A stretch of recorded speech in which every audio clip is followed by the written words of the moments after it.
समय की बात है। एक गांव में एक छोटा सा परिवार रहता था। इस परिवार में गुड़िया नाम की लड़की और उसके माता पिता रहते थे। गुड़िया बहुत ही गरीब परिवार से थी। उसके पिता बहुत ही बदमाश थे। वो नशे की हालत में रहते थे और उसकी माँ बहुत ही अच्छी थी, मगर पैसों की तंगी की वजह से वो अपनी बेटी को पढ़ा लिखा नहीं पा रही थी। एक दिन उसके पिता कहीं से पीते हुए आए और बोले, ए लड़की, कपड़ा ला मेरा। अरे सुनती नहीं है, कपड़ा ला मेरा। फिर गुड़िया की माँ को कपड़ा लाने में देर हो जाती है तो उसका पिता गुड़िया की माँ को मारता है और ये सब गुड़िया खड़ी देख रही होती है और फिर वो बाहर चली जाती है और रोते हुए भागती रहती है। तभी उसकी टक्कर नंदिनी से हो जाती है। अरे अरे बेटा, क्या हुआ? इतनी तेजी में क्यों भाग रही हो और तुम रो क्यों रही हो? कुछ नहीं दीदी, कुछ नहीं। अरे बेटा बोलो तो, और तुम्हारे मम्मी पापा कहाँ हैं? चलो मैं तुम्हें घर तक छोड़ दूँ। नहीं नहीं, मुझे घर नहीं जाना, मैं बाजार जा रही हूँ। अच्छा, तुम कहाँ रहती हो? मैं वो जो सामने घर है मैं उसी में रहती हूँ। अच्छा, मैं भी इधर ही रहती हूँ। तुम एक काम करो, आज शाम तुम मेरे घर पे आओ। उसके बाद नंदिनी वहाँ से चली जाती है। फिर शाम हो जाती है तो गुड़िया नंदिनी के पास जाती है। आओ बेटा आओ। अच्छा, मैं तो तुम्हारा नाम ही पूछना भूल गई थी उस टाइम। क्या नाम है तुम्हारा? जी, मेरा नाम गुड़िया है। अच्छा बेटा, क्या करती हो? पढ़ाई करती हो या नहीं? नहीं नहीं, मैं पढ़ाई नहीं करती, मैं बहुत ही गरीब हूँ। अरे बेटा, ऐसे नहीं बोलते। क्या हुआ है बताओ?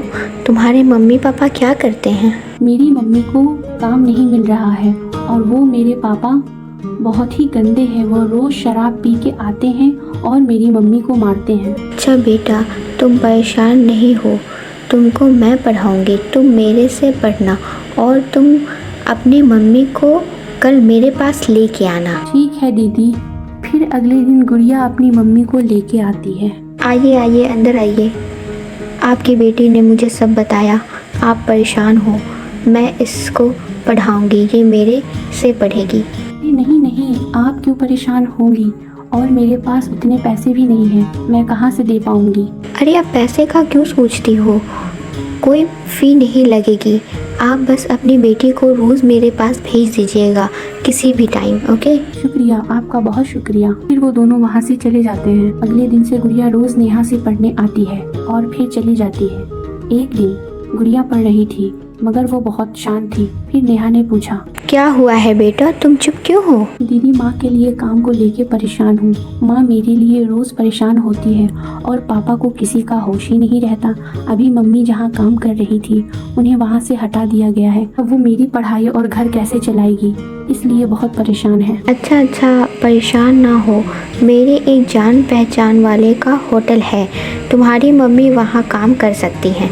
मैं बात करूँगी, ठीक? तुम कल अपने मम्मी को लेके आना। फिर अगले दिन गुड़िया अपनी मम्मी को लेके आ जाती है। फिर ये लोग उस होटल में जाते हैं और वहाँ पे बात करने के बाद गुड़िया की मम्मी को साफ सफाई और बर्तन धुलने का काम मिल जाता है। बाद धीरे धीरे हालत में सुधार होने लगता है। इधर गुड़िया भी नेहा से खूब दिल और मन से पढ़ने लगती है। फिर एक दिन गुड़िया पढ़ाई करती रहती है कि गुड़िया के पिता नेहा के घर पे पहुंच जाते हैं और चिल्लाने लगते हैं, ए गुड़िया, ए बाहर आ। फिर ये लोग डर जाते हैं तो नेहा जल्दी से पुलिस को कॉल कर देती है। फिर पुलिस गुड़िया के पिता को ले जाता है।